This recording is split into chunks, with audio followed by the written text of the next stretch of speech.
Shalom, selamat malam. Dari tadi saya tanya, Tuhan apa yang saya harus sampaikan? Ya, sampai pujian terakhir tidak pernah ada satu ayat yang saya disuruh sampaikan. Sebagai hamba Tuhan, saya bisa, saudara, ya, karena saya sudah khotbah ribuan kali selama 20-an tahun. Saya bisa comot ayat ini saya sampaikan kepada saudara. Ya, kita hamba Tuhan punya bahan khotbah sangat banyak. Tetapi sejak saya menjadi hamba Tuhan, saya sudah bilang, pokoknya maumu. Engkau tidak suruh saya ngomong, saya nggak ngomong. Engkau tidak kasih saya ayat, saya tidak akan khotbah. Saudara, ya, dan sampai hari ini saya tetap pegang prinsip itu. Ya, berkali-kali saya diundang, ya, saya disuruh jadi pembicara, Tuhan sudah suruh saya ngomong, saya tidak ngomong, saudara. Tadi waktu kita menyembah, saya cuma mendengar satu kata saja, saudara, dari Tuhan, saksi. Itu saja yang saya dengar. Terus saya bilang, Tuhan, apakah engkau menyuruh saya bersaksi tentang setahun penuh 2015? Terus, kalau engkau suruh saya bersaksi, yang mana yang kau ingin saya saksikan? Nggak ada jawaban, saudara. Tidak ada jawaban sama sekali. Nah, jadi sekarang, terus saya tanya lagi ya, waktu tadi menyembah. Terus gimana Tuhan? Tidak ada keterangan lebih lanjut, hanya kata saksi. Nah, berarti saudara, ya, kalau kita bergaul sama Tuhan, satu kata itu sudah cukup. Tidak perlu lagi, maksudnya apa? Gimana itu? Ya, kenapa saudara? Sama dengan ketika bapak-bapak, ibu sudah suami istri sekian puluh tahun, cukup satu kata saja, tidak perlu dijelaskan panjang-panjang, ngerti. Betul? Betul? Betul? Biasanya kan begitu kan, misalnya, ya, ada tamu datang, ngerti dong maksudnya? Tidak perlu, ada apa Pak? Ngerti dong maksudnya? Ada tamu nek dibikinin minuman panas kek, minuman dingin kek, ngerti kan? Bukan terus ada apa Pak? Kenapa? Terus mulai nanya, ini kalau tamu yang ini kasih minuman panas apa dingin? Ngerti dong? Betul. Nah, jadi sebenarnya saudara, di tengah-tengah kita ini ada yang Tuhan suruh untuk menyaksikan sesuatu. Tadi saya juga tanya, Tuhan, orang ini disuruh menyaksikan apa? Nggak dijawab juga, saudara. No. Terus ini ibadah mau dibuat apa? Ya kan? Nanti saudara, makanya ya, orang Israel ketika Tuhan membawa mereka pergi menuju ke Kanaan, mereka tidak senang saudara ketika Tuhan itu bicara. Mereka maunya apa? Kasih kami hukum, kami jalankan hukum itu, tidak usah kau bicara kepada kami. Itulah sebabnya makanya Taurat diturunkan.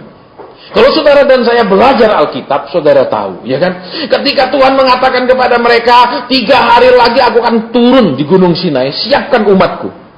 Betul? Terus apa? Orang Israel begitu dengar itu suara macam-macam ketika Tuhan turun di gunung itu, mereka bilang sama Musa, kamu saja yang naik. Nanti apapun yang disampaikan Tuhan kami akan lakukan. Kenapa? Mereka tidak bertergerak, hidup hari demi hari dipimpin oleh Tuhan, dengar suara Tuhan, dapatkan pimpinan-pimpinan, petunjuk-petunjuk setiap saat. Mereka tidak tertarik. Enaknya apa? Pergi gereja aja hari Minggu. Sudah, Senin, Selasa, Rabu, Kamis, Jumat, Sabtu jalani hidup seperti biasa. Nek ada kesulitan, baru minta Tuhan. Nek ada problem, baru berseru ke Tuhan. Itu senangnya, saudara. Orang Kristen sampai hari ini pun mewarisi karakter seperti itu. Mereka tidak senang hari demi hari dipimpin oleh Tuhan. Mereka senang apa?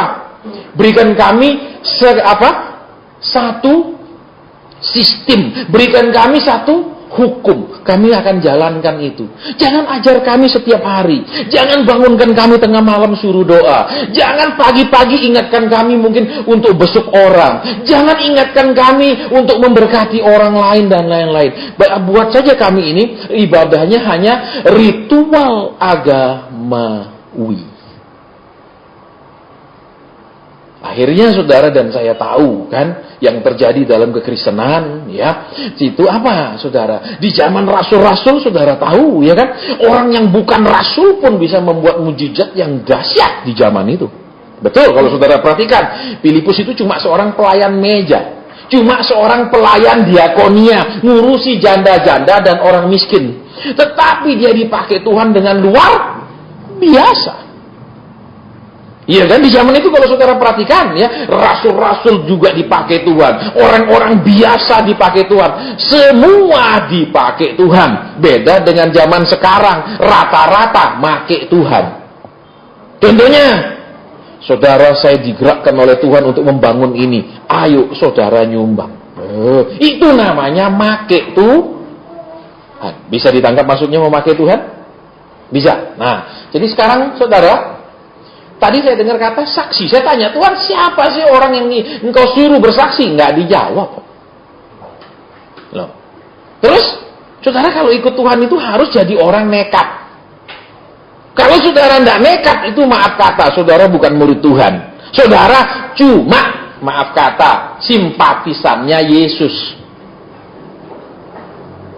Ingat itu, beda murid Tuhan tuh apapun Tuhan suruh dia lakukan. Tuhan ajar keras, Tuhan tegur keras, bahkan Tuhan usir, dia nggak pergi. Kalau yang ikut-ikutan, saudara perhatikan ya kan, cuma cari mujizat, cari makan, kedapat teguran keras, minggat, betul? Betul. Bahkan yang cuma cari kesembuhan, ya kan? Ada 10 orang kusta datang, ya dong, semuanya disembuhkan, yang balik bilang terima kasih berapa orang? Hanya satu, karena mereka memang cuma cari kesembuhan, bukan cari Tuhan. Nah, jadi tahun ini kita mau berubah, saudara. Ya, sudah cukuplah 2000 tahun itu orang Kristen memperlakukan Yesus dengan cara yang tidak layak. Sudah cukup 2000 tahun orang Kristen ini memperbudak Tuhan, memperhamba Tuhan. Sekaranglah waktunya kita benar-benar meninggikan Tuhan. Saudara, saya sih enaknya apa? Ambil. Mari saudara kita buka Alkitab. Yaitu apa? Awal tahun mestinya yang membangun khotbahnya. Ya loh? Saudara sudah melewati 2015. Mungkin ada yang belum terjawab. Mungkin ada yang percaya tahun ini. Itu khotbah. Itu khotbahku Dewi, saudara. Terus, tapi itu cocok dengan keinginan orang Kristen. Maka mereka bilang amin. Betul? Betul? Iya dong. Saudara, makanya berapa hari lalu saya menyelesaikan membaca sebuah buku. Ya, dari seorang hamba Tuhan yang punya karunia nabi. Dia menulis, saudara, dia melihat dalam penglihatan gereja nanti itu akan terbelah menjadi 2 aliran sungai. Jadi dari satu sumber air akan keluar 2 aliran sungai. Yang pertama aliran sungainya itu airnya bersih, bening sekali. Yang kedua aliran sungainya itu hitam, kotor dan busuk. Padahal dari mata air yang sama. Karena kenapa? Saudara, aliran yang hitam ini, aliran sungai yang hitam, busuk baunya ini adalah aliran yang apa? Hanya untuk menyenangkan manusia, bukan menyenangkan Tuhan. Yang kedua, aliran itu akan kompromi dengan apa yang menjadi pandangan dan budaya masyarakat. Contohnya, kan Tuhan bilang kalau orang sudah cerai nggak boleh nikah lagi, kan? Jelas ya? Mereka bilang, nggak apa-apa, kita nikahkan saja. Daripada dia hidup dalam perzinahan, dia kumpul kebo, dinikahkan. Semuanya akan dikompromikan, saudara. Dan itu Nabi itu katakan, aku melihatnya. Tuhan memberi aku penglihatan akan ada 2 sungai. Satunya hitam sekali, berbau busuk sekali. Saudara. Jadi enaknya gimana? Yang aman, saudara. Karena kita sudah terbiasa setiap ibadah seperti itu, ya saya akan lakukan. Mari saudara kita buka Alkitab. Betul? Kita mulai ambil apa? Mulai misalnya ambil dari kitab Raja Daud, toh. Di awal tahun itu adalah apa? Selalu raja-raja mengadakan peperangan. Jadi awal tahun sebenarnya bukanlah saat untuk bersantai, saat adalah untuk berperang, saat untuk lebih sungguh-sungguh. Saudara, amin kan? Itu omonganku Dewi, walaupun itu ayat firman. Saudara, saya sudah bilang sama Tuhan, enggak, engkau enggak ngomong, enggak ngomong. Engkau enggak suruh khotbah, enggak khotbah. Loh, enak. Dibilang gila, enggak apa-apa. Tuhanku aja dibilang gila, betul? Betul. Loh, waktu Tuhan di bumi, orang-orang bilang apa? Dia gila, kenapa kau dengarkan? Orang-orang yang Tuhan bilang, bagaimana orang gila menyembuhkan orang sakit? No, ayo jawab. Ya. Jadi kalau saudara dan saya ini belum orang lain lihat gila, maaf, belum jadi murid Tuhan. Kenapa? Waras Pol itu belum murid Tuhan. Betul, contohnya apa? Punya masalah besar, masih santai, dalam arti, aku percaya, itu orang gila. Yang normal, wah pusing, aduh, terus gosok, tempeli koyok sini, tempeli sini, bawa minyak angin, bawa segala macem. Ya dong, itu yang normal. Kalau yang gila santai aja, betul? Ya apa ya? Loh ya apa ya? Jadi kalau belum levelnya sampai sana, maaf, belum ada ciri-ciri jadi murid. Loh, iya dong? Saudara, supaya kenapa? Lah namanya orang berguru kan minimal ada ciri-ciri perguruannya, ya kan? Saudara, seperti kita kuliah, kelihatan dari, oh ini universitas apanya? Pakaian jasnya warna gini, oh universitas. Ini kan ciri-cirinya ada. Betul apa tidak? Lah, kalau kita tidak ada ciri-cirinya sama murid Tuhan, contohnya lagi apa Tuhan bilang? Datanglah kepadaku yang letih lesu berbeban berat, aku akan memberikan kelegaan kepadamu. Terus habis diberi kelegaan, pikulah Kita seringkali, oh sudah lega, sudah Tuhan sampai di sana ayatnya. Amin. Amin. Jangan ngajar tentang salib lagi, jangan beritakan tentang salib lagi. Karena kenapa? Tidak mengenakkan orang Kristen. Tidak. Makanya saya katakan, ya benar Tuhan. Itu yang sedang terjadi. Yaitu apa? Orang Kristen dinina-bobokkan dengan ayat-ayat yang enak, dengan khotbah-khotbah yang menyenangkan telinga. Tetapi itu menyakiti hati Tuhan. Tapi itu yang akan amen, glory, haleluya. Baik, sekarang siapa sih sebenarnya yang digerakkan bersaksi? Saya nggak tahu saksi apa juga nggak tahu. Mana orangnya, tolong maju ke depan dengan cepat. Iya, Ibu di sini. Saya mau tanya dulu, ya, supaya jelas begini. Ibu pernah sudah ada janjian sama saya sebelumnya? Belum. Sudah? Belum ada. Benar. Ya, jadi saudara, ibadah itu tidak kita atur diatur-atur supaya menjadi apa? Oh, lebih kreatif ibadahnya supaya orang enggak bosen. Terus lebih acak ibadahnya dirobah-robah dikit supaya lebih orang tertarik. Kita enggak pernah buat seperti itu, saudara. Saya enggak pernah peduli. Ya, kenapa? Karena inti pemberitaannya adalah Kristus. Inti pemberitaannya adalah, kalau saudara pernah pergi Israel, saudara pasti akan dibawa ke satu tempat yang namanya Kaisarea. Di kota Kaisarea sampai hari ini masih berdiri amphitheater, tempat pertunjukan artis-artis zaman Kristus.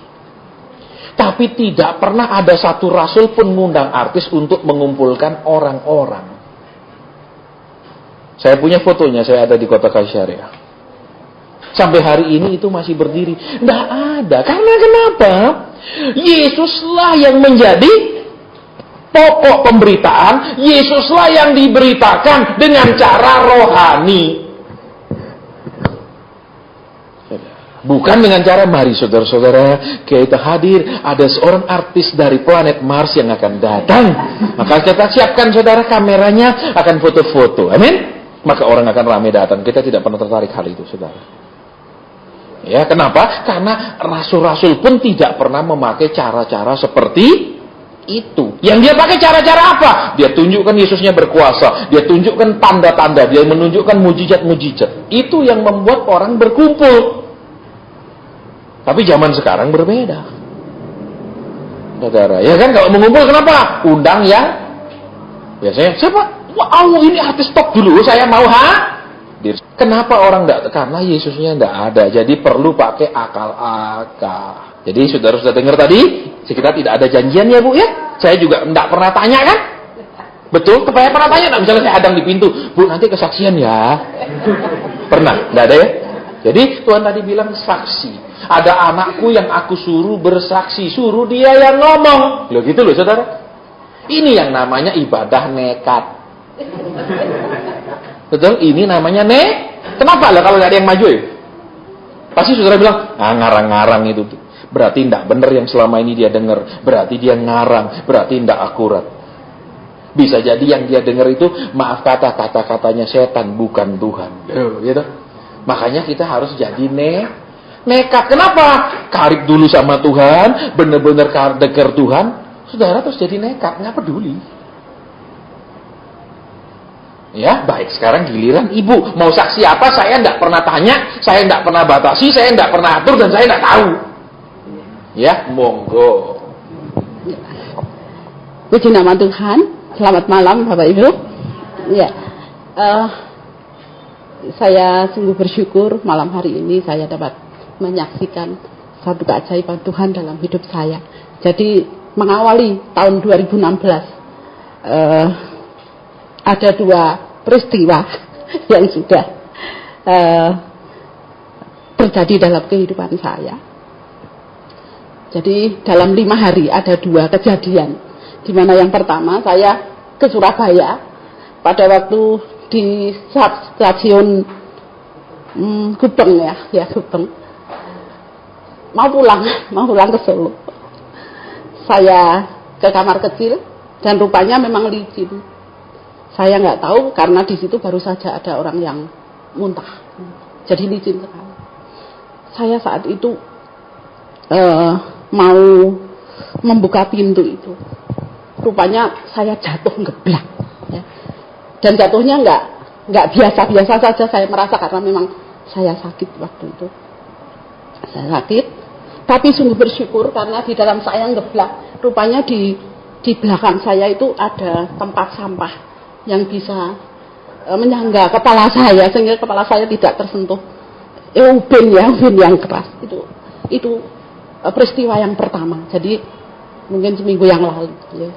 Nah, peristiwa kedua kemarin hari Senin sore, saya baru saja sowan Ibu Bu Warto ini. Saya langsung ke Salatiga karena memang ibu saya sudah sepuh dan memang membutuhkan kehadiran anak-anaknya. Saya berdua sama anak saya. Waktu itu kira-kira jam 6 mungkin, kurang lebih jam 6 ya. Jam 6 saya dalam keadaan setengah tidur karena yang nyetir anak saya waktu itu. Di daerah Peras, Boyolali, di daerah Banyudono tepatnya. Ada suara berat gitu. Saya tengok di bawah mobil ini kok ada sepeda motor yang jatuh gitu ya, jatuh. Saya merasa, ayo nak kita minggir ke kiri. Mobil mulai ke kiri. Rupanya sudah mulai ada mobil yang dorong mobil berat gitu. Itu yang pertama. Ayo nak, kok seperti ini? Saya minggir lagi. Ayo nak, ke kiri lagi. Kita minggir. Sekali lagi ditabrak, gitu ya. Jadi kalau saya melihat mobilnya itu dalam sekali. Ya.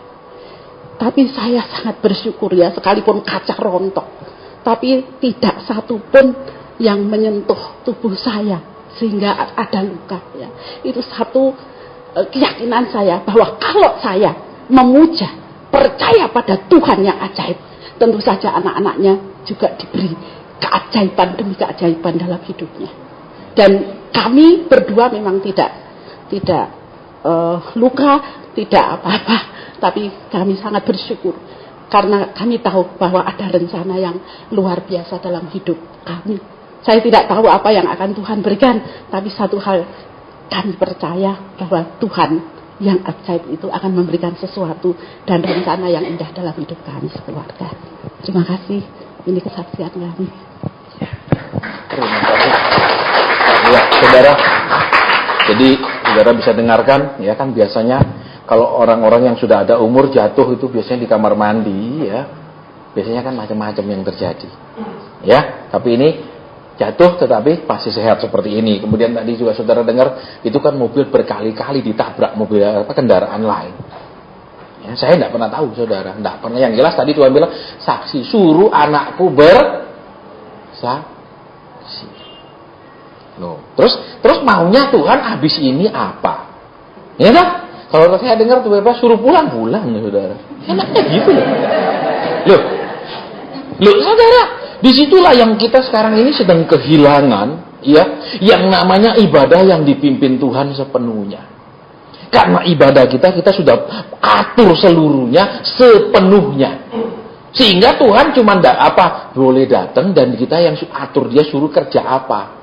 Betul contohnya, berkati semua yang hadir Tuhan, jawab semua yang hadir. Kita atur seluruhnya apa yang kita mau. Saudara bisa bayangkan, ya, kalau seorang pejabat disuruh datang dan diatur oleh lurah. Katakanlah wali kota diatur seluruhnya oleh lurah, acaranya ngamuk enggak dia? Ngamuk enggak? Apakah levelnya lurah itu ngatur wali kota? Level enggak? Enggak level. Nah, tetapi ini yang terjadi di dalam kekristenan. Kita hamba-hamba ini yang membatasi Tuhan harus apa? Yang artinya, pokoknya Tuhan, sekian lagu cepat, sekian lagu lambat, terus kusiapkan hatiku. Masuk firman. Terus hamba Tuhannya sudah siapkan firman sebulan sebelumnya.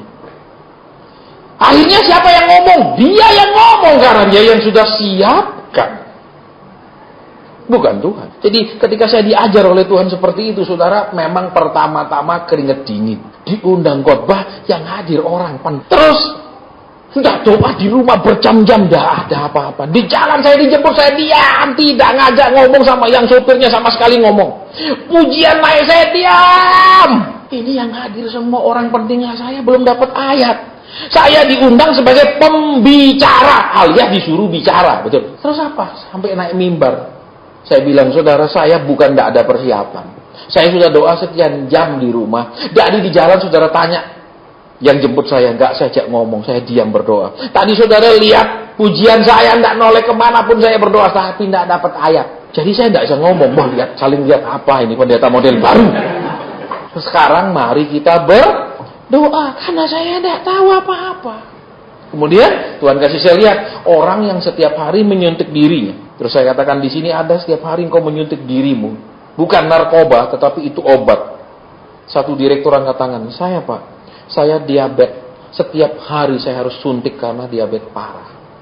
Baik, terimalah kesembuhan. Terus ada ibu-ibu kelihatan hamil membesar, tiba-tiba hilang. Hamil membesar, hilang. Tuhan katakan, di sini ada engkau berkali-kali hamil, tetapi bayinya gugur. Satu ibu bilang, saya Pak, 3 kali saya hamil, 3 kali bayi itu harus dibuang karena bayi itu mati keracunan di dalam. Terus Tuhan katakan, tahun depan kamu punya anak. 1,5 jam ibadah itu cuman kesembuhan dan semuanya sembuh. Maunya Tuhan. Kalau enggak, ayo saudara, terus habis itu baru terimalah berkat. Sudah khotbahnya maunya sendiri, terus maksa Tuhan memberkati, ini namanya kurang ajar.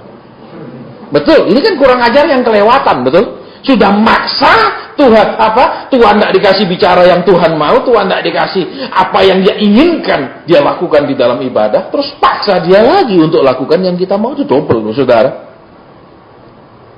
Ya? Saya bukan kurang persiapan, saudara. Saya baca Alkitab tiap hari. Saya punya target membaca. Tapi tidak disuruh ngomong. Dan tidak ada khotbah, ada. Gitu, santai kan? Betul? Terus mau ngapain sekarang? Ya saya juga tidak tahu. Saya mau kasih tahu saudara, saya juga tidak tahu. Terus sekarang ngapain? Saya mau berdoa. Tanya bos saya, bos, aku sudah berdiri di sini. Sekarang disuruh apa? Tadi engkau suruh ada yang bersaksi, sudah ibu itu bersaksi. Terus sekarang gimana? Nah tanya. Jangan sok pinter, saudara.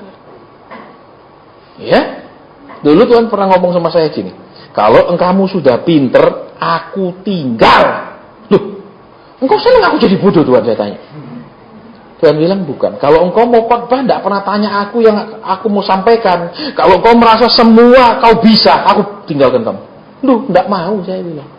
Terus, biarkan aku tetap jadi orang bodoh. Loh, enak tak? Ya, tidak suruh khotbah, tidak khotbah, enak tak? Betul, suruh doain kesembuhan, dia doain kesembuhan. Gitu, tak enak loh hidupnya, saudara. Jadi, tidak pusing-pusing. Ya, jadi kita tidak boleh jadi orang terima pesanan. Khotbah by order namanya ya. Khotbah berdasarkan Pak tolong ya, awal tahun khotbah yang memberi semangat, yang membangun jemaat, yang menjanjikan tahun ini tahun gini loh, itu khotbah orderan. Ya toh sementara saya mengaku sebagai hamba Tuhan, tapi saya terima orderan dari orang lain, lu kan bahaya. Amin. Amin. Nah sekarang kita mau berdoa. Ya toh, terus Tuhan sudah engkau suruh bersaksi, ada ibu yang memang sudah bersaksi tentang pemeliharaan Tuhan yang ajaib, walaupun kecelakaan itu berkali-kali ditabrak, tetapi dia tidak mengalami luka dan dia tetap terbungkus di dalam kuasa Tuhan. Sudah Tuhan, terus sekarang apa yang Tuhan mau? Hamba kosongkan diri supaya Tuhan bisa pakai sepenuhnya.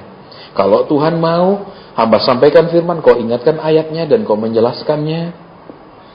Kalau engkau mau kami berdoa kesembuhan, kami akan berdoa. Kalau kau mau hambamu bernubuat, hambamu bernubuat. Apa saja yang Tuhan mau. Kan ibadah ini untuk menyenangkan Tuhan. Ibadah ini dibuat untuk Tuhan, bukan buat manusia. Terima kasih. Amin. Yang kedua, tiba-tiba saya mendengar di alam roh begini, kata parah. Berarti apa? Yang pertama, ada orang yang memang, maaf kata, entah kondisi ekonominya, kondisi kesehatannya, kondisi apa, parah. Itu yang pertama. Ya, saya tidak tahu siapa. Tuhan hanya bilang di alam roh ada kata parah. Jadi entah ekonominya, rumah tangganya, kesehatannya, apanya parah. Sekarang saya mau tanya, siapa yang pernah memang batin di sini? Parah. Orangnya segera berdiri. Kita mau berdoa. Nggak ada? Iya, maju ke depan Pak. Saya mau tanya. Iya. Kenapa Bapak itu? Kenapa ada kata parah di alam roh? Apa Pak itu? Saya merasa sudah 1 tahun lebih ini menderita semacam gangguan psikis itu. Menurut dokter, karena keseimbangan neurotransmitter otaknya terganggu. Bawaannya adalah gelisah, tidak bisa berkonsentrasi, kemudian tidak bisa merasakan senang, yang ada hal-hal yang negatif seperti itu. Parah. Ya, saya merasa parah. Ada lagi yang parah. Tolong cepat ke depan, kita mau berdoa. Jangan gini saudara ya, jangan berharap begitu kita keluar baru saya yang tadi Pak. Nggak ada. Saya orangnya tegas saudara. Ya, hamba Tuhan yang dipilih Tuhan punya karunia nabi itu biasanya orangnya keras-keras. Nggak bisa kompromi. Kalau dipilih jadi gembala itu biasanya orangnya memang lembut-lembut. Sesuai Tuhan pilihnya dengan sesuai penugasannya. Ya, tidak salah orang keras, tidak salah orang lembut, tergantung di lembutnya di mana, kerasnya di mana. Iya dong, nek mendisiplin orang dengan lembut-lembut ya gagal. Iya, maju ke depan kenapa?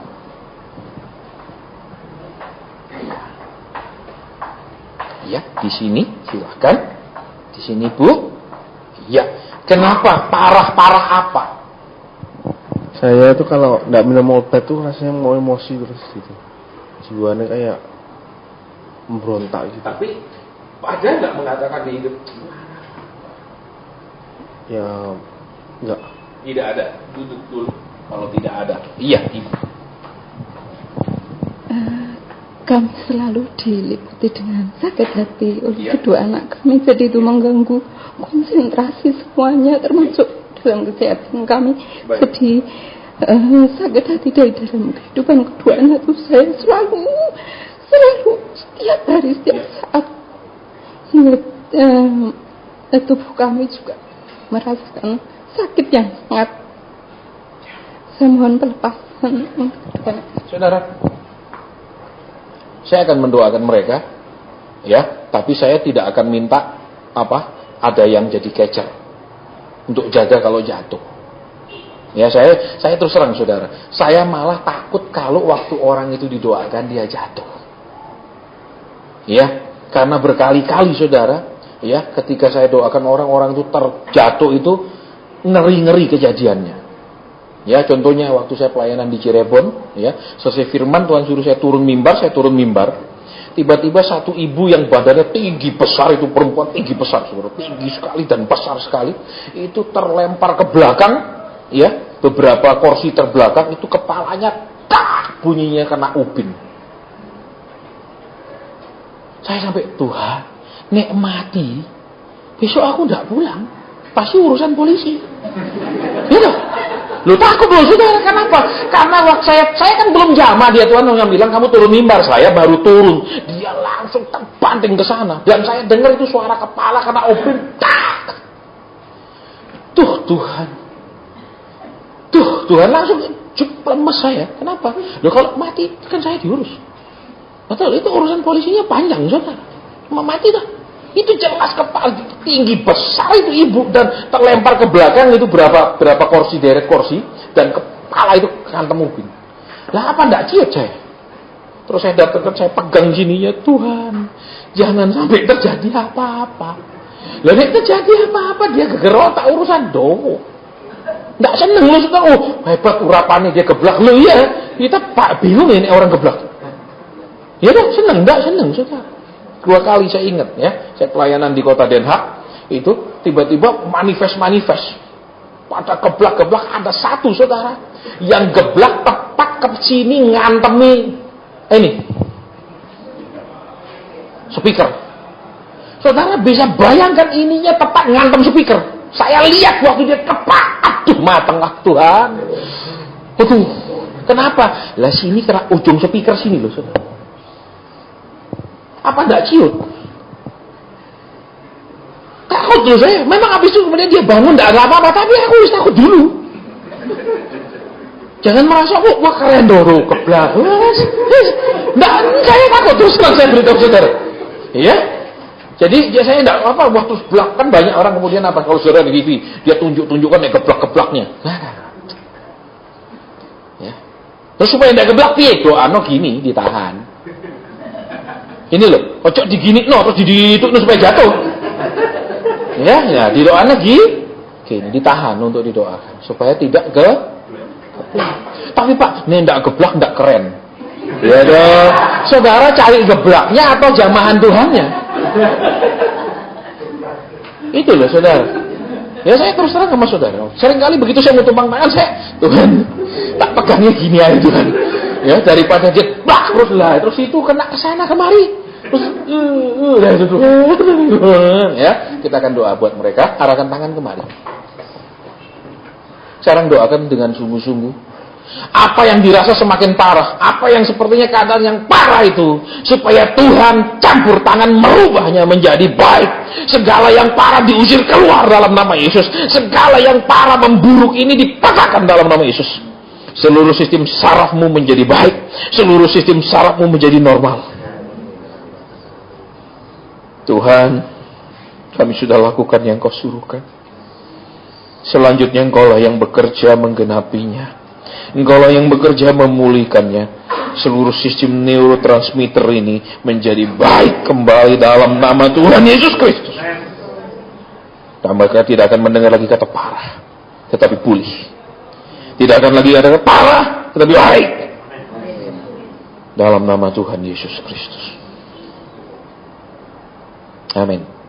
Baik, sekarang saya minta sang istri maju ke depan ibu untuk mendoakan. Kenapa sang bapak bisa kena penyakit neurotransmitter? Tuhan bilang masuknya dari celah kekecewaan. Ada kekecewaan di hidupnya, ada kekecewaan di hati bapak, dan itu dipakai iblis masuk kemudian merusak organ-organ sarafnya. Sekarang ibu yang doa. Doanya begini, ya, saya ambil garis besar ibu yang doa, saya tidak pimpin doa seperti anak-anak, tapi garis besar, Tuhan, apapun yang membuat suamiku kecewa, keadaan apapun, peristiwa apapun, Tuhan cabut dari ingatannya, membuat dia bisa melepaskan kekecewaan itu, sehingga iblis tidak ada pintu masuk lagi. Ingat, ketika pintunya ditutup, dia nggak bisa masuk-masuk lagi. Tapi kalau pintunya masih terbuka, ya dia bolak-balik. Saudara, namanya pintunya terbuka. Nek ketutup, ya dia gedor-gedor, sorry, nggak bisa dibuka lagi. Ya tadi waktu doa, kan kita doa, Tuhan alirkan Tuhan bilang, asalnya dari kekecewaan. Jadi saudara kalau punya kekecewaan, hati-hati loh, jadi penyakit. Ya, ini nyerang ke dalam. Masuknya dari Nah, sekarang ibu tumpangi tangan, jangan di kepala. Saya tidak setuju kalau seorang wanita, seorang ibu menumpangkan tangan di kepala suaminya. Lebih baik di bahunya atau di dada. Kalau suami, silahkan. Ya, jadi itu yang ibu doakan supaya Tuhan melepaskan suami ibu dari kekecewaan. Karena itu yang menjadi pintu masuk kuasa gelap untuk menyerang sistem sarafnya. Ibu yang doa sendiri. Ya. Saudara bantu doa, arahkan tangan kemari, doakan sungguh-sungguh ibu ini juga. Terima kasih. Iblis, kau dengar pintu masukmu dari atas hidup Bapak ini sudah ditutup. Dari kekecewaan itu sudah ditutup. Karena kami sudah berdoa dalam nama Tuhan Yesus. Apapun yang membuat kecewa sudah dibuang keluar.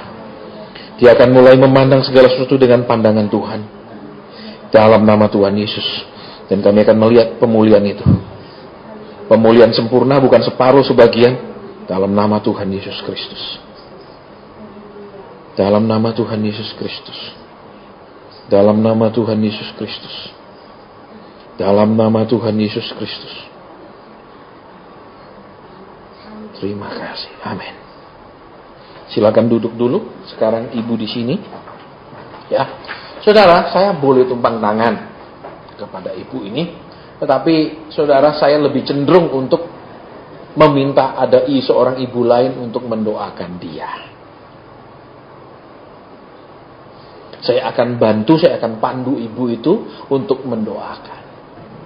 Baik, adakah satu ibu yang mau membantu saya mendoakannya? Tolong dipegang juga belakangnya supaya kalau dia mau jatuh itu terjaga. Ya, nah sekarang ibu yang doakan, ya. Kondisi kesehatannya yang begitu parah karena pikirannya tentang anak-anaknya yang begitu berat. Ya. Mari saudara dukung doa. Terima kasih. Terima kasih. Terima kasih. Terima kasih. Terima kasih. Terima kasih. Apa yang keluar ini acaramu adalah dari percaya. Oleh karena itu setiap firman yang ada di dalam mulut, yang kau taruh di dalam mulutnya ini Tuhan akan berbicara, akan menyentuh hati putra sehingga putra putrinya pun akhirnya sungguh-sungguh mengenal Engkau dan taat kepadamu dan mengenal siapa ibunya. Karena dia tahu bahwa ini adalah anak Bapa. Oleh karena itu Tuhan, Engkau Tuhan terima kasih. Kami percaya malam hari ini apa yang menjadi kekecewaan kepadanya. Terima kasih Bapak. Terima kasih. Kami serahkan keluarga ini ke dalam tangan. Terima kasih. Engkau tidak akan mendiamkan dia Tuhan. Tetapi kami sungguh itu melihat kuasa terjadi dalam kehidupan ini. Terima kasih Bapak. Terima kasih. Dalam nama Tuhan Yesus kami berdoa dan bersyukur. Terima kasih. Amin. Amin. Ya, Ibu silakan kembali ke tempat duduk. Ya. Saudara, tidak selamanya Tuhan mengajar, tidak selamanya Tuhan memberitakan firman. Ada saatnya dia cuma menyembuhkan. Kalau saudara buka keempat Injil, saudara akan melihat Tuhan itu tidak punya metode, tidak punya pola, tidak punya suatu cara yang baku, yang terus-menerus sama. Ya. Saya pun, saudara, ketika saya jadi kaum muda di gereja, ya, saya kalau dengar khotbah, saya kadang, khotbahnya ini nanti ujungnya ngini, sudah hafal saya, ujungnya ke sini. Akhirnya apa? Kadang pendetanya khotbah kita keluar ngobrol di luar. Baru nanti ketika mau doa berkat baru kita masuk saudara terus pulang. Itu saya dulu saudara. Kenapa? Karena sudah terpola sekali, semuanya sudah terpol.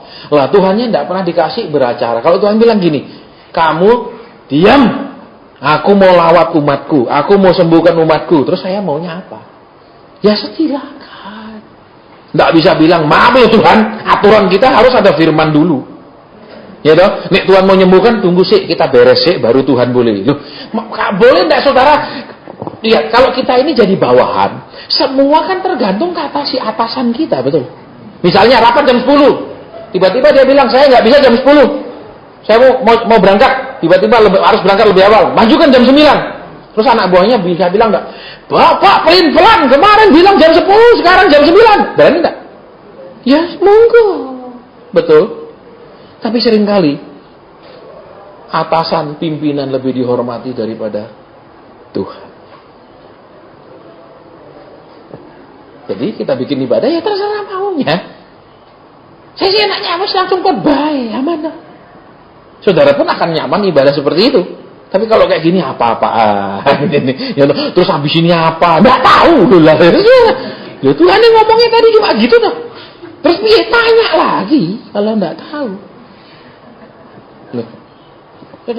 Saudara tahu Bapak itu sering kesepian di surga karena anaknya tiap datang bukan untuk ngomong-ngomong. Coba saudara-saudara yang sudah punya anak, sering kau ingin ngobrol sama anak. Kadang anak sudah kawin kan, kadang rasa sepi, ya toh.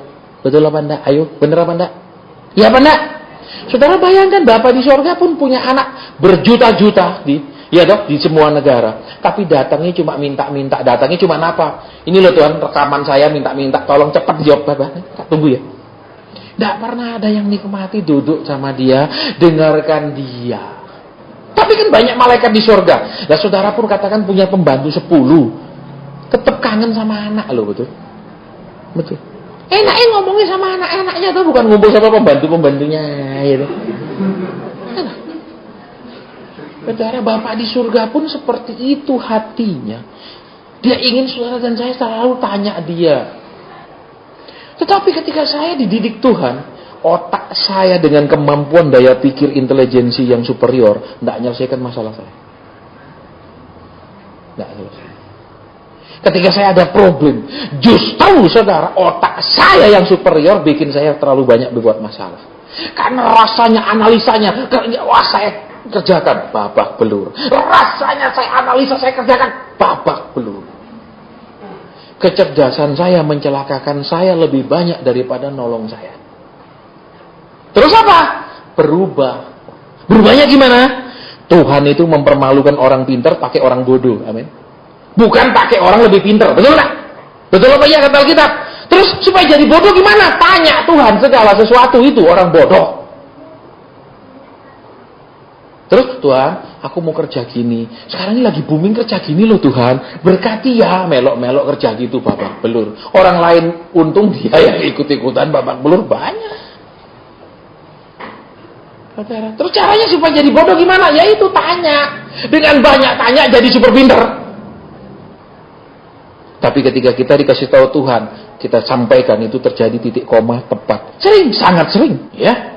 Ketika Tuhan beritahu saya, waktu $12.000, dolar akan turun ke 9.000. Saya sampaikan ke umat Tuhan.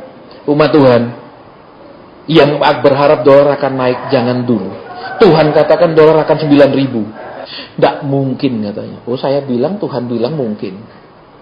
12.000 turun 11 lebih, turun 11, turun 10 lebih, turun 9. Terus Tuhan bilang apa? Ketika dia 9.000 dia akan bertahan terus sekitar 9.000 dan dia akan lompat. Lompat ke 14 lebih. TV-nya yang paling akurat tuh yang ahli-ahli meneliti saham, akurat nggak akurat? Ketika engkau dan saya punya roh Tuhan, engkau dan saya menjadi manusia luar biasa. Manusia supranatural. Di dalam engkau dan saya itu ada rohnya tuh. Lah masalahnya engkau dan saya ini kepinteran sehingga rohnya Tuhan itu, maaf kata saudara dan saya tidak pernah butuhkan. Cuma dibutuhkan jadi pembantu. Betul, dibutuhkan cuma jadi preman. Tuhan aku ini tidak dibayar utang sama dia, tolong Tuhan. Itu jadi Roh Kudus jadi preman nagih. Gitu toh? Betul. Saudara, itu loh masalahnya saudara dan saya sampai tahun 2016 ini masih sama. Tuhan kasih tahu. Saya tidak terus bilang, Pak, sudah baca Alkitab sampai habis? Sudah, puji Tuhan. Bapak sudah baca Maleakhi? Berarti maksudnya? Nah, kalau belum, tolong cepat dibaca ya Pak. Ya, terutama kalau sampai di Maleakhi benar-benar baca berulang-ulang. Loh, ngerti tak maksudnya? Jadi apa? Kita menjadi Seperti apa? Ingat, Alkitab bilang apa, saudara? Yesus bilang apa? Yang di sini lebih daripada Daniel. Betul? Daniel aja tahu rahasia-rahasia. Tuhan Yesus lebih tahu lagi karena dia Tuhan. Iya, Pak ya? Lah, terus kalau saudara dan saya, aduh Tuhan, kenapa kok kayak gini terus? Aku enggak tahu apa-apa. Loh, berarti enggak punya roh yang luar biasa.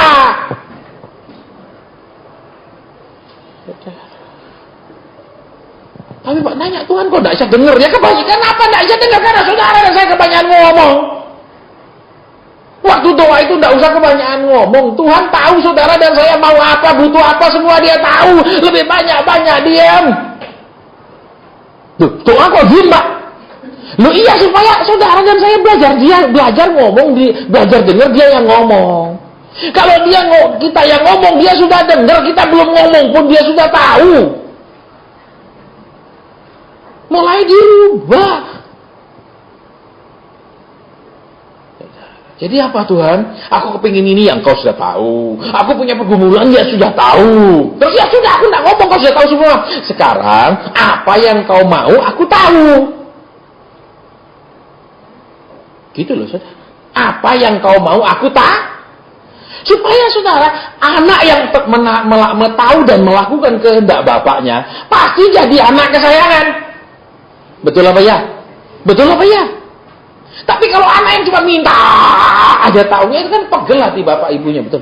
Walaupun katakan bapak ibunya mampu memberi, tapi pasti kok punya anak gini tuh cuma taunya minta. Ayo, tidak pernah bisa nyenangkan orang tua. Ayo, yang sudah jadi orang tua senang tak punya anak betul gitu? Pasti tidak senang. Betul, walaupun begitu punya anak, bersyukur punya anak, betul? Walaupun mungkin, waduh kok mukanya mirip mertua saya. Tuh bukan saya. Misalnya, tapi kan saudara tidak bisa pesan anak sama Tuhan. Tolong Tuhan jangan mirip mertua saya. Gitu, tidak bisa kok. Betul, mana bisa, betul? Loh iya apa enggak? Jadi karunia kayak gitu ya terima, tidak bisa bilang Tuhan tak pesan ya, gini mukanya harus gini enak aja sembarangan. Betul saudara. Dah bikin kue apa pesan bisa banyakan dia punya apa keju sembarang. Betul saudara. Baik, jadi terus sekarang apa? Enggak tahu, kita doa. Loh.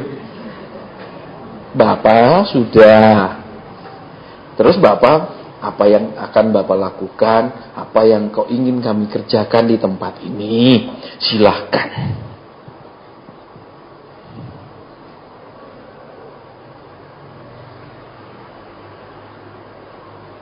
Amin. Saudara, saya mendengar kata mata.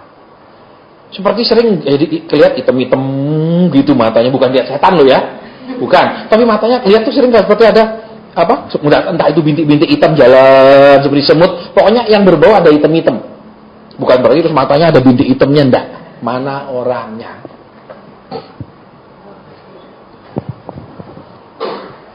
Kenapa? Berdiri saja di sana, kenapa? Ya tahu ya, pokoknya kayak misalnya kayak alasan itu udah hitam-hitam putih-putih. Ya hitam-hitam putih-putih. Hitam terus jadi putih. Enggak. Atau hitam-hitam gimana? Hitam-hitam terus saya lihat yang putih-putih gitu. Baik, ada lagi. Baik, duduk dulu. Ada lagi yang lain? Sebelum kita doa biar sekaligus saudara. Tidak ada. Tidak ada yang memang punya gangguan mata itu seperti sering kau melihat hitam-hitam gitu, seperti ada sesuatu yang hitam-hitam. Tidak ada, hanya satu orang. Iya, boleh berdiri sebentar. Pak Cik. Iya, boleh. Baik, dua-dua ke depan saja. Ya.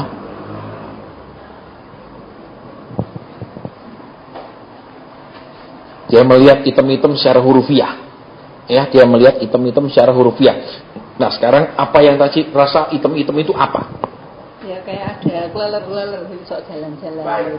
Jadi yang tadi dilihat ini, yang dia lihat sesuatu yang hitam-hitam, bukan di mata. Bukan matanya. Tapi yang tadi ini lihat memang di matanya dia seperti hitam-hitam. Saya nggak tahu gejala penyakit apa. Itu yang Tuhan suruh saya doakan. Ya, jadi kita mau apa? Spesifik. Tuhan maunya apa? Tuhan bilang, aku cuma mau sembuhkan anakku, aku nggak ngajar. Ya biar dia mau sembuhkan. Betul. Dari saya Tuhan ngajar sih. Dia nggak di pos apa?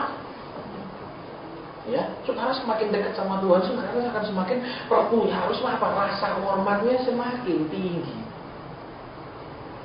Saya dulu gitu, Tuhan, aku korpasi. Tuhan, Tuhan bilang, loh kalau aku tidak suruh kamu kenapa? Lah Tuhan tapi aturannya kan gitu. Saya dulu gitu saudara, karena kan orang cuma bisa terima yang sudah diatur-atur. Tidak bisa yang Tuhan atur. Saudara. Terus tapi Tuhan bilang, kamu hambaku ya? Iya. Lakukan yang aku suruh. Iya bos, baru sadar. Diingat Mose, kamu kuliku, baru sadar. Ya, kadang-kadang kuli itu tidak sadar saudara. Ya, sedangkan bos selalu sadar dia bos. Amin. Kuli yang sering lupa dia kuli. Amin. Nah, ini masalahnya saudara orang Kristen itu ya. Oke, jadi kita akan berdoa buat hal itu ya. Baik. Ya. Ya. Baik, sekarang ibu menghadap ke sana. Taruh tangan di mata yang sakit itu sekarang. Sekarang, taruh tangan. Sekarang mari umat Tuhan arahkan tangan kemari dan doakan. Sungguh-sungguh loh, jangan main-main asal doa. Asal doa enggak ada hasilnya. Enggak usah doa kalau asal. Tapi kalau doa sungguh-sungguh Tuhan, kami minta supaya dia sembuh. Kami mohon supaya dia dijamah. Kami mohon supaya apa gangguan apa di matanya seperti dia melihat hitam-hitam itu dihilangkan dalam nama Yesus. Apapun gejalanya Tuhan pulihkan. Apapun gejalanya Tuhan jamah. Terima kasih. Terima kasih. Terima kasih. Terima kasih. Terima kasih. Sudah kami doakan. Kami tidak bisa menyembuhkan, kami hanya bisa mendoakan. Bagian Tuhanlah menyembuhkan. Kami sudah lakukan bagian kami memohon, bagian Tuhan memulihkan. Terima kasih. Terima kasih. Terima kasih. Dalam nama Tuhan Yesus. Dalam nama Tuhan Yesus. Haleluya. Amin. Ya, silakan duduk. Iya, silakan duduk. Sudah kami lakukan ya Bapak. Sudah, anakmu yang ada seperti di batanya itu melihat hitam-hitam itu. Sudah. Adakah lagi yang kami harus lakukan? Adakah lagi yang Tuhan mau lawat? Silahkan. Ibadah ini sepenuhnya untuk menyenangkan Tuhan. Ibadah ini sepenuhnya membebaskan Tuhan melakukan apa yang Tuhan mau. Tuhanlah yang atur karena Tuhan Raja. Dan kami mau diatur.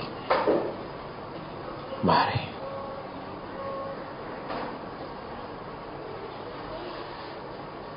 Kenapa? Kenapa dia Tuhan? Ya. Kenapa itu?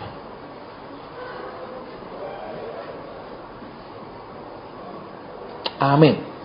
Saudara, saya melihat tulang belakang ya. Tulang belakang. Ya, saya minta Ko Markus di sini sebentar bisa bantu saya. Ya, di sini. Menghadap ke sana ya. Ini tulang belakang ya. Kalau orang punya sakit di sekitar sini, itu berarti ulu hatinya bermasalah. Mahnya bermasalah parah sehingga tembus sampai di sini. Ya, kau tahu Pak, saya pernah punya penyakit mah yang sangat amat parah. Ya, saya pergi profesor enterologi. Profesor ahli pencernaan. Itu pun menyerah. Ya, dia cuma apa? Baring dia katakan, saya baring terlentang, saya pikir mau diperiksa gini, tidak, dia bilang balik. Bingung saya, kok suruh balik, tengkurap. Terus apa yang dia lakukan? Dia suntik di bagian sini. Seumur hidup saya tidak pernah disuntik di sini, saudara. Terus dia bilang apa? Ya kalau sakit, ya minum obat lah. Saudara bayangkan, kalau sakit minum, lah saya mau sembuh, lah sakit minum obat kan tidak pernah sembuh namanya. Terus saya doa, Tuhan, aku doakan orang sembuh. Lah aku doakan diriku di sini kok tidak sembuh-sembuh. Terus Tuhan bilang, bagaimana hubunganmu dengan ibumu? Saya sama ibu saya itu memang suka ribut.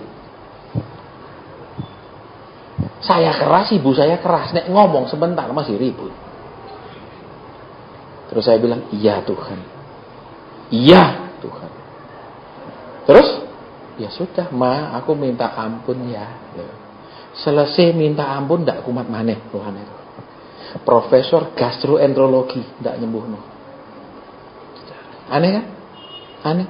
Kalau saya selesai makan malam, saya harus langsung sikat gigi. Kenapa? Kalau saya terlambat sikat gigi, maaf saudara, Begitu saya mulai sikat gigi, itu keluar cairan kuning bening yang pahitnya, saudara, minum air 10 gelas nggak hilang di lidah. Kuning itu cairan yang keluar, bening warnanya, bening tapi kuning. Itu yang keluar. Dokternya, ya kalau sakit minum obat. Loh, aku minta sembuh, sakit minum obat. Ini namanya nggak sembuh, jam-jam kumat. Saya minta ampun, nggak lagi, nggak pernah. Nah, itu yang kalau tembus, saya kok tahu, saya pernah tembus sampai sini sakitnya, saudara. Sakit pol. Ya, tetapi saudara, orang yang sekarang Tuhan mau sembuhkan itu bukan yang di sininya, tepat sama ulu hatinya, belakang ulu hati itu, bukan atasan sedikit. Mana orangnya? Tidak ada. Tidak ada satupun orang di sini, anak Tuhan, yang pernah merasakan keluhan di sana. Tidak ada satupun anak Tuhan di sini yang memang tepat tahu di titik ini lebih atas dari ulu hati sedikit. Tidak ada. Terserah saudara. Ya. Kenapa saudara? Kalau Tuhan bilang doakan, ya doakan. Terus sembuh enggak? Aku enggak bisa nyembuh, no, aku cuma bisa doakan. Saudara, kemampuan hamba Tuhan itu cuma nggak ada kemampuan hamba Tuhan menyembuhkan, itu bohong, saudara. Ya, saya kagum ada satu orang hamba Tuhan dikasih penglihatan, saudara. Ya, sementara hamba Tuhan itu berkhotbah terus mengadakan ibadah kesembuhan, setan tuh pada berjejer di depan. Terus, ketika hamba Tuhan itu hatinya mulai bangga, ketika hamba Tuhan itu mulai merasa dia yang menyembuhkan, setan yang berdiri di depan semua tepuk tangan. Kenapa? Seneng kamu jatuh. Jadi kita tidak bisa sembuh, no. Kita cuma bisa doakan. Terus apa? Sembuh enggak? Ya kita cuma Tuhan suruh doa, no, ya terus siapa? Ya urusan Tuhan. Nek sembuh memang Tuhan yang mau nyembuh, no, titik. Tidak boleh. Tuhan pasti sembuh lo ya, pasti sembuh lo ya, baru mau cak doakan. Loh, itu ngawur, itu namanya orang sombong. Bisa ditangkap maksudnya? Bisa? Jadi sekarang gimana? Kita akan berdoa. Terus kalau sembuh, ya memang Tuhan mau sembuhkan, titik. Tapi kan kita yang doakan. Lah iya kita yang doakan, tapi yang nyembuhno Tuhan kok. Kita cuma doakan, semua orang juga bisa, mulutnya bisa. Apa istimewanya berdoa? Nah, ada. Supaya kenapa? Nek setan-setan ini nunggu kita bangga ya, kecelek toh. Oh, bangga toh sekarang. Dulu kamu bangga toh, seakan-akan kamu toh. Terus apa? Kenapa setan ini tepuk tangan? Karena mirip komandannya yang sombong itu, persis lama-lama jadi saya. Baik, ya Cik Fatma. Memang kenapa? Memang agak atas yang sering sakit. Lebih atas dari ulu hati kan? Iya. Saudara perhatikan. Tidak pernah cerita sama saya. Tadi kan saya tunjuk di bawah, itu untuk menjelaskan sama saudara, kenapa saya tahu kalau itu sakit mesti ulu hatinya, mahnya parah. Karena saya kena penyakit itu bertahun-tahun. Tapi Tuhan bilang bukan di situ, atasan sedikit. Dan itu bukan tempat yang umum orang sakit kalau di atasnya. Kalau di bawah sini, iya. Kalau di sini umum, kelelahan duduk, perjalanan jauh, semua umum. Tapi di sini aneh, lah jarang. Sekarang gimana? Saudara, ayo doakan, arahkan tangan. Meniru Tuhan Yesus. Tuhan Yesus kan suka kalau mendoakan juga menjamah orang itu. Ya dong, betul. Nah, kita cuma ngikuti. Terus piye? Ya terserah bos surga. Gitu loh, enak toh hidupnya. Jadi kalau orang itu sembuh kita nggak bangga, orang itu langsung sembuh kita nggak sombong, orang itu bertahap sembuh juga kita nggak mikir apa-apa. Selesai semua urusannya tuh. Enak lah hidup kayak gitu. Betul? Oke, sekarang doakan. Ya. Bapak hambamu tidak berdoa sendiri. Tapi hambamu mau juga Tuhan bawa hati umatmu ini supaya tahu kuasa doa. Tahu bahwa di dalam setiap tangan kami Tuhan mau memakainya. Setiap tangan kami Tuhan mau mengurapinya untuk melakukan tanda-tanda dan mujizat. Karena gereja perjanjian baru semua orang bekerja. Gereja perjanjian baru semua orang dipakai luar biasa. Tidak tergantung mereka hanya para rasul saja, tapi semua orang. Jadilah pulih baik. Karena Tuhan memang memperhatikannya. Karena Tuhan memang ingin menyembuhkannya. Karena Tuhan memang ingin itu jadi baik. Kami hanya bisa berdoa. Tuhan bisa menyembuhkan. Terpujilah nama Tuhan yang menyembuhkan. Terima kasih Roh Kudus. Terima kasih Bapa. Dipuji namamu Tuhan Yesus. Diagungkan namamu Tuhan Yesus. Haleluya. Amin. Silakan dulu. Terus apa? Nggak tahu. Loh, saudara. Enak hidup kayak gitu. Betul? Saudara pun kalau naik mobil punya GPS, dia akan beritahu 500 meter ke depan belok kanan. Betul? Terus 300, terus saudara sudah belok kanan dulu baru dia ngomong lagi. Betul nggak? Nggak mungkin dia bilang 500 meter ke depan belok kanan, 300 meter belok kiri, terus sudah lupa. Coba. Betul? Dia harus apa? Pimpin kenapa? Sudah sampai, baru dia beritahu lagi belok kemana. Betul? Nggak langsung belok kiri kanan, bingung. Tadi kiri atau kanan? Betul? Ya, nah Tuhan itu seperti itu. Seperti seorang anak yang dipegang tangannya dibawa jalan langkah demi langkah oleh bapaknya. Tapi saudara dan saya apa? Banyak orang Kristen tidak senang. Pokoknya Tuhan tunjukkan saya jalannya kemana, lurus pokoknya saya akan jalan. Terus sampai tikungan, pertigaan bingung ini kiri atau kanan. Itu orang Kristen tuh begitu. Makanya ingat, otak saudara dan saya ini lebih sering mencelakakan daripada nolong. Ingat itu. Ya, tapi Roh Kudus selalu menolong. Makanya kalau mau hidup ini tidak terlalu banyak masalah, tidak terlalu banyak butuh pertolongan terus-menerus, otaknya mulai kecilin fungsinya, tidak terus dipakai terus, nanti lama-lama mencelakakan. Iya. Saya banyak ketemu orang yang celaka karena otaknya. Di satu kota. Pasien, tolong doakan. Kami mau pindah usaha. Dia jual pabriknya, dia pindah. Waktu doa saya bilang, Tuhan bilang tidak boleh. Tapi kami sudah jual semua. Lah ya tidak usah tanya nek ngono. Saudara bisa tanya kalau belum jalan. Kalau sudah jalan tanya, maaf tidak bisa. Tapi kami sudah, ya sudah saya bilang kalau gitu mau apa lagi. Tidak sampai 2 tahun kemudian saya ketemu dia lagi di mall. Loh, liburan ya Pak? Saya pikir dia liburan. Habis Pak, pinter tuh. Otak kita ini lebih banyak mencelakakan perjalanan hidup kita daripada nolong perjalanan hidup kita. Makanya saudara dan saya itu perlu Rohku.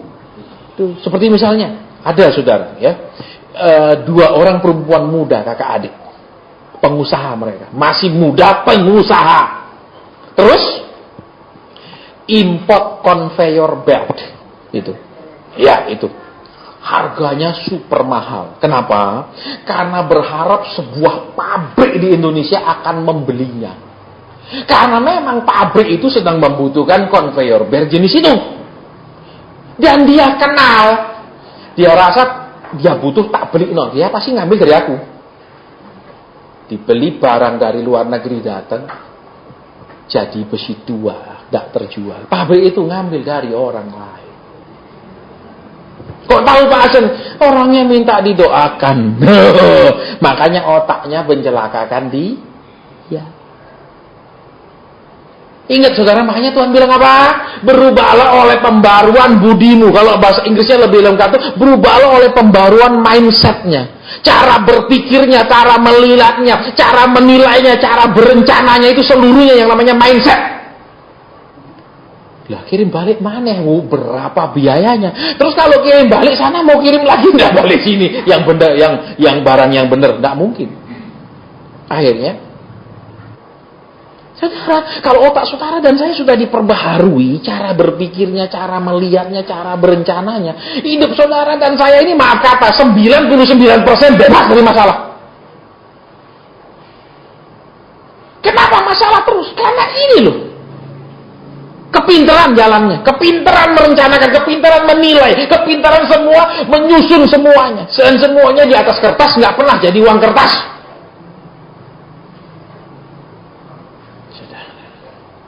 Itu orang Kristen makanya perlu dirubah. Cara Tuhan merubah otak saudara dan saya satu. Dibawa dalam masalah yang super berat, saudara pikirkan pakai otak ini sampai panas, sampai botak, nggak ada jawaban jalan keluar. Itu cara Tuhan merubahnya. Supaya saudara dan saya sadar, iya ya, tak pikir kayak apapun nggak bisa beres. Kupikirkan bagaimanapun nggak ketemu jalan keluar. Di situ saudara dan saya akan sadar, otakku terbatas. Makanya bersyukur nih ketemu masalah yang nggak ada jalan keluar. Itu membuat saudara dan saya sadar otak saudara dan saya ini yang buat saudara dan saya bermasalah. Jadi kalau semua saudara serahkan ke Tuhan, apa-apa saudara nggak jalan kalau Tuhan nggak ngomong, hidup saudara 99% nggak ada masalah. Loh, terus 1%-nya apa Pak? Ada masalah, yaitu keinginan. Iya nggak? Loh, siapa nggak ingin lebih punya duit? Angkat tangan. Tolong angkat tangan. Siapa nggak ingin hidupnya lebih nyaman? Angkat tangan. Siapa nggak ingin hidupnya lebih bahagia? Angkat tangan. Lah itulah 1%-nya. Saudara, iya. Loh, gitu loh. Iya. Ada tawaran apa? Tak doa. Tuhan bilang enggak, jawab ya maaf, enggak. Loh gitu loh. Enak. Bukankah setiap orang dicobai oleh keinginan hatinya, kata Tuhan? Betul? Betul? Bukankah setiap orang itu dicobai oleh keinginannya sendiri? Loh. Jadi kalau saudara dan saya masuk dalam pencobaan itu bukan setan yang pasangi umpan. Diri kita sendiri ini, saudara. Keinginan dan segala macam ini yang menggerakkan kita ke arah yang salah. Gitu loh saudara. Makanya hiduplah oleh roh, kata firman. Hiduplah oleh roh. Nah ini kan tidak pernah diajar. Yang diajar, pokoknya saudara rajin kasih persembahan, nanti Tuhan lancarkan urusannya. Memangnya Tuhan itu koruptor? Memangnya Tuhan itu gila sogokan? Asal disogok lancar urusannya? Begitu? Tidak. Tuhan tidak butuh sogokan, saudara. Lah dia maha kaya, semua dia punya, terus saudara dan saya sogok apa? Ini yang harus kita perhatikan sebagai umat Tuhan. Bersyukur satu, kalau punya masalah yang tidak ada jalan keluar. Ya, supaya ngerti otak kita ini terbatas, jangan terlalu sering dituruti. Renungkan, buktinya saudara dan saya nuruti itu, otak itu banyak masalah. Betul. Kedua, bukti otak yang pinter itu bisa ketemu tidak jalan keluar. Buktinya tidak ketemu. Terus jadi apa? Sadar, bertobat.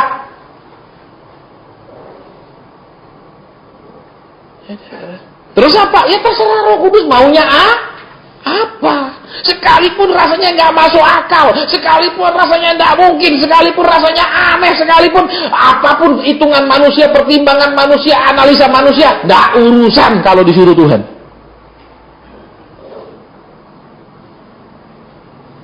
Ya, saya kan pernah kasih sama saudara di salah satu kota. Ada anak Tuhan bilang, Pak Asen, loh saya bangun begini besar untuk sarang burung, nggak pernah masuk Pak sampai sekarang sekian tahun. Di seberang sana, di seberang jalan, ini jalan, ya, ini anak Tuhannya punya menghadap ke utara. Di depannya dia itu kompleks rumah burung juga menghadap ke selatan, cuma terpisah oleh jalan raya. Yang sana panen-panen terus, yang di sini nggak ada apa-apanya. Paling cuma panen debu. Iya dong, nek sarang burung kan masih berdebu udah datang. Terus Tuhan, ini sarang burung anakmu nggak pernah panen. Tuhan cuma bilang apa? Kamu ambil air segelas, siram, naik ke atas. Saya bilang, Tuhan biasanya kita orang Kristen pakai minyak. Loh kan bisa pakai minyak? Ya dong, banyak makan yang bawa kemana-mana bawa minyak gitu, ngapain?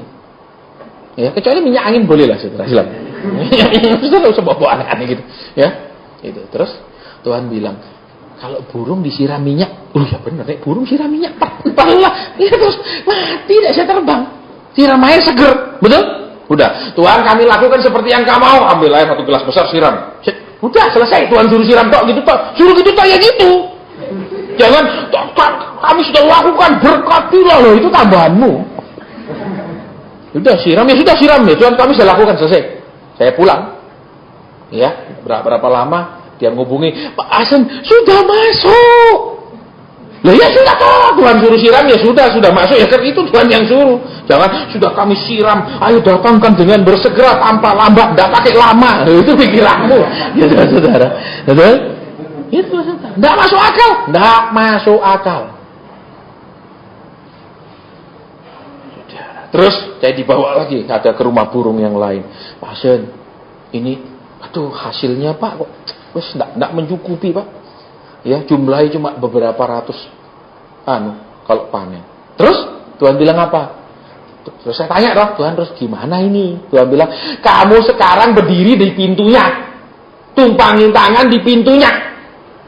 Oh iya sudah, pintunya berdiri kan, pintunya dikunci semua karang burung itu saudara, kayak kuncinya double ya, di depan kunci, terus kunci ini dibuka, dari harus masukkan tangan lagi, buka kunci lagi. Ya, terus ngapain? Tuhan bilang berdiri, terus ngapain? Panggil burung-burung supaya masuk. Ya, udah. Tuhan, aku memanggil burung-burung, tapi yang jelas burung apa ya toh? Ini sarang burung kan cuma burung apa? Iya, ojo burung hantu, emprit. Kacau. Ya kok semua ngamuk yang punya. Pendeta ngawur. Ya toh, emprit toh isinya enggak jadi jual sarang burungnya. Ya toh, Tuhan kau yang suruh. Terus apa? Ya datanglah karena Tuhan yang memerintahkannya.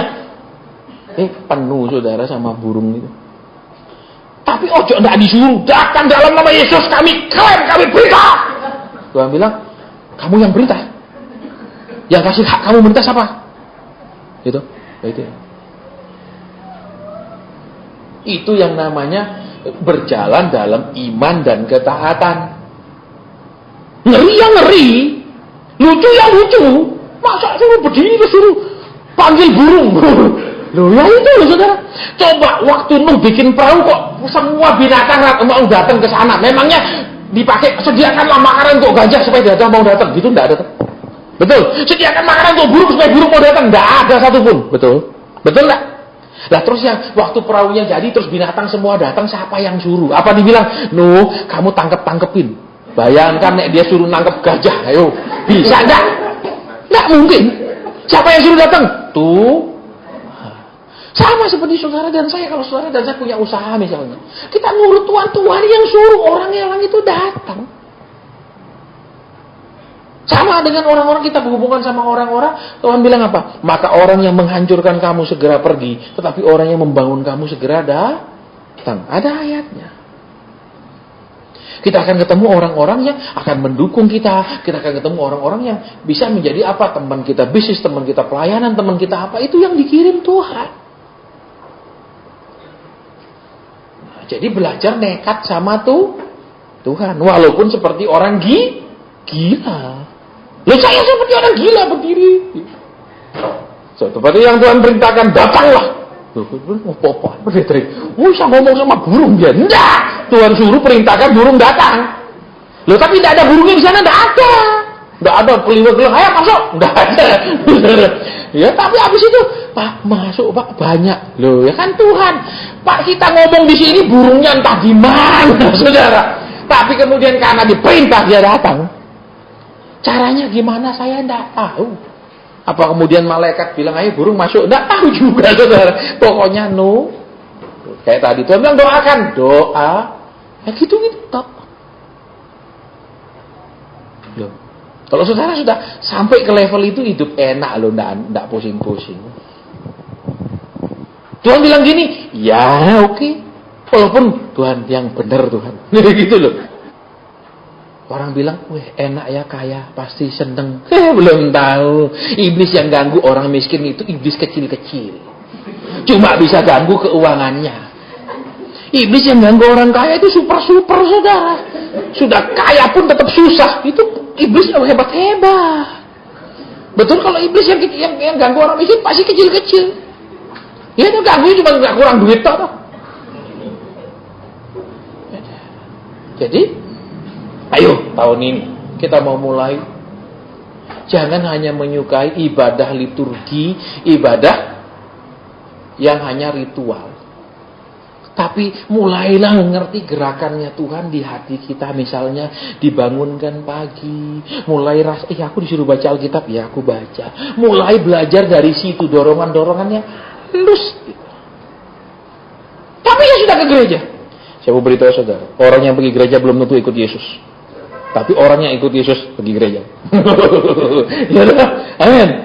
Nggak mungkin dosa ikut Yesus tapi ke sana. Lu kalau ke sana sih bukan pengikut Yesus. Amin. Betul? Nah, tahun ini enggak tahu, saya enggak disuruh khotbah, tapi hanya disuruh mengingat-ingatkan saja di awal tahun. Ingat, masalah enggak ada jalan keluar, terima kasih. Ampuni aku terlalu memakai otakku yang bodoh ini. Sekarang aku memakai pikiran Kristus. Gimana pikiran Kristus bisa masuk? Dengan cara kau pikirkan bagaimanapun, tidak ada jalan keluar. Nah, barulah pikiran Kristus bisa masuk. Selama engkau dan saya masih ketemu jalan keluar, pikiran Kristus tidak bisa masuk. Ingat itu. Makanya kalau ada masalah, Tuhan kau tidak ketemu jalan keluar. Oh, berarti ini waktunya saya semakin dekat sama Tuhan. Jangan tolong saya, tolong. Waktunya lebih dekat. Saudara pikir kalau saudara doa itu Tuhan tidak senang sekali ya? Senang banget. Kenapa? Kalau anaknya datang ngobrol-ngobrol sama orang tua, pasti orang tua senang. Umur berapapun saudara dikunjungi anak senang. Amin. Tidak bilang, sudah kamu sudah 55, bosan mama lihat. Tidak mungkin. Ya, pasti senang kan ya dikunjungi, tambah dikunjungi. Iya, aku diperhatikan, aku disayang, tetap senang loh. Tidak mungkin bilang bosan mama lihat kamu. Tidak mungkin. Tuhan pun sama. Dia senang saudara dan saya duduk di kakinya seperti seorang anak yang dipeluk seumur berapapun kita, tetap kita itu dipeluk oleh Tuhan. Itu ajaib. Beda sama manusia, betul? Nek sudah umur tua dipeluk gini, wah sudah tua malu. Oh, iya dah, betul enggak? Mau digandeng malah us nenek-nenek. Iya dah, banyak gitu toh. Amin. Ya enggak, entah suaminya malu, entah istrinya malu, ya Pak ya. Tapi coba masih umur 18 bilang, "Wih, digandeng dia." Wah. Justru sudah nikah yang harus mesra. Kenapa? Karena itu sah. Lah masih pacaran mesra-mesra itu dosa. Ini kebalikan manusia, betul? Ya enggak, masih pacaran, wah lengket. Sudah nikah enggak ada lengketnya sama sekali. Lem, maaf kata saudara, lem palsu. Ya, saudara, betul? Ya enggak? Saudara, ini yang umat Tuhan harus sah. Dan justru semakin dalam pernikahan itu jadi semakin dekat, semakin dekat, semakin dekat. Jangan waktu pacaran itu lengket, enggak karu-karuan. Betul? Ngelihatnya pun mau muntah. Ini enggak saudara, apalagi terus ngomong papa, mama. Belum tentu jadi kok mama, mama. Betul? Terus besok sama yang lain lagi, papa, lu mama gitu. Sembarang.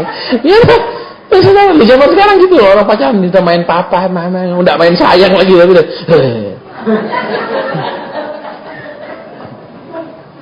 Ya. Jadi ingat itu yang pertama. Yang kedua, kita akan mengalami rasa sakit yang luar biasa ketika saudara dan saya mau memakai pakaian yang baru. Itu kata Alkitab. Kita sudah terbiasa memakai pakaian yang lama, cara hidup yang lama, cara berpikir yang lama, jalan hidup yang lama, semua sudah biasa. Tuhan akan memberikan kita jalan yang baru, kelakuan yang baru, terus apa lagi, kedekatan dengan Tuhan yang baru. Itu prosesnya sangat sakit. Tapi kalau sudah itu enak. Enak. Dengar Rasul Paulus bilang, saudara, kita menderita sakit karena kenapa? Kita mau memakai pakaian yang baru.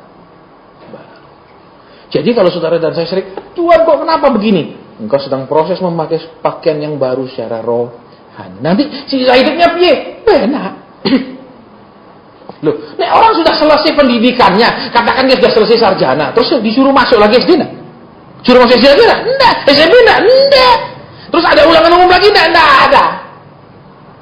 Tapi enggak tamat-tamat, tetap nek semesteran lagi. Betul? Karena belum tamat. Jadi izinkan dalam hidup kita pernah mengalami suatu masalah yang paling amat besar, yang tidak pernah kita rasakan sakitnya seumur hidup kita. Itu menjadi masalah yang kita bilang, Tuhan, aku tidak pernah mengalami yang kayak gini sakitnya. Itu dia.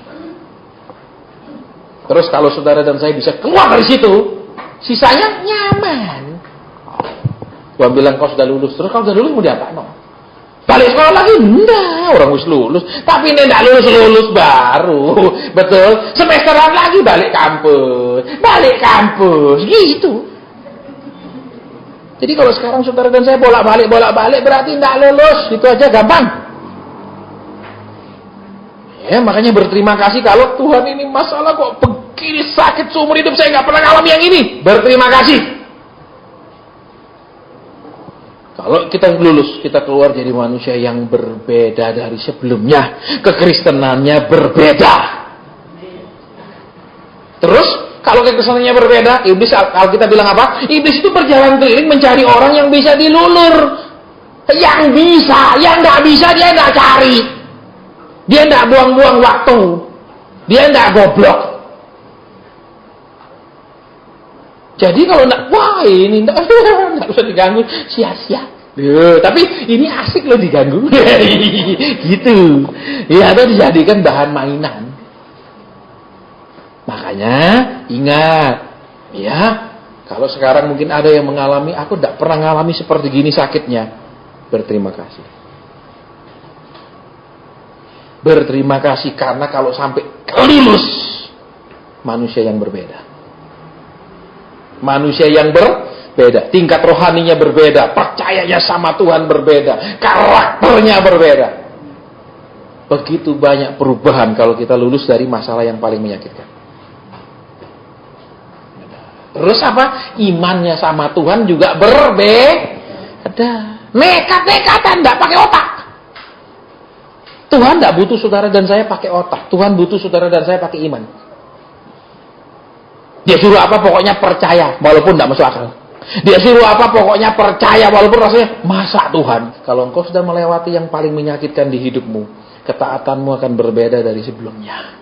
Kepercayaanmu saat kepada Tuhan akan berbeda dari sebelumnya. Terus engkau akan melihat Tuhan itu benar. Tuhan itu tidak pernah salah. Engkau akan melihat bukti-bukti Dia menyertai hidup kita. Bukti perjalanan hidup kita Dia ada di situ. Semakin ada buktinya. Lihat, dari percaya melihat bukti. Karena melihat bukti semakin percaya. Semakin percaya melihat bukti lebih besar lagi. Melihat bukti lebih besar lagi semakin percaya. Lingkarannya gitu. Tapi kalau ragu, tidak lihat bukti. Semakin ragu. Semakin tidak lihat bukti. Semakin tidak percaya. Semakin tidak lihat bukti. Lah, terus dari sana apa itu? Saudara tidak akan jadi pemberani di dalam Tuhan kalau tidak pernah diproses Tuhan. Saudara tidak akan benar-benar percaya sama Tuhan kalau tidak pernah mengalami Tuhan. Makanya, ayo belajar benar-benar kenal Tuhan, dekat sama Tuhan, berpengalaman sama Tuhan, makin percaya Tuhan. Makin percaya Tuhan, makin taat sama Tuhan. Makin taat, makin lihat mujizat. Makin taat, makin melihat bukti. Dan semakin kita taat, apa yang kita sampaikan terjadi. Karena yang kita sampaikan omongan Tuhan, bukan omongan sendiri. Ada masalah, dipikir tidak ada jalan, terima kasih. Aku sedang dimasukkan pikiran Kristus. Ingat, kalau saudara di awal diproses Tuhan, rumusnya adalah, kalau saudara gagal, Tuhan berhasil. Kalau saudara berhasil, Tuhan gagal. Tapi kalau sudah selesai diproses, kita berhasil, Tuhan berhasil. Artinya, kalau sekarang kita diproses Tuhan, kita menghindar, kita lari, kita apa, tapi tetap kita diberkati, kita berhasil. Tapi Tuhan gagal memproses kita. Ingat itu. Tapi kalau sekarang kita ketemu jalan buntu dan segala macam, kita gagal. Tapi Tuhan akan berhasil membentuk kita. Terus sudah selesai, kita disebut orang berhasil. Karena Tuhan berhasil membentuk kita. Enak dong? Jadi ingat, kegagalan bukanlah musuh. Ingat itu. Kegagalan seringkali adalah sahabat karib untuk jadi orang berhasil. Untuk mengizinkan Tuhan berhasil memproses kita. Nanti kita lihat bedanya. Bagaimana hasil kalau kita mengizinkan Tuhan terus memproses kita. Jadi, Pak, doa no. Tidak ada doa. Tidak pakai doa. Pakai ketaatan. Doa tanpa ketaatan tidak ada hasil. Ketaatan plus doa baru hebat. Ingat itu, doa bukan mantra. Ya, dan ingat Tuhan bilang apa? Yang terakhir. Mendekat untuk mendengar lebih penting daripada persembahan. Mulai sekarang berhenti memikirkan persembahan-persembahan duit untuk Tuhan. Tuhan gak butuh. Pendeta butuh, Tuhan gak butuh. Mulai bisa memberikan persembahan diri ini. Ini aku Tuhan. Ini kekuranganku, kelemahanku, ini aku. Bentuk aku. Itulah persembahan yang Tuhan tidak bisa berikan. Kalau uang Tuhan punya, dia kaya. Betul? Betul. Tapi kita menyerahkan diri kita. Tuhan tidak bisa paksa.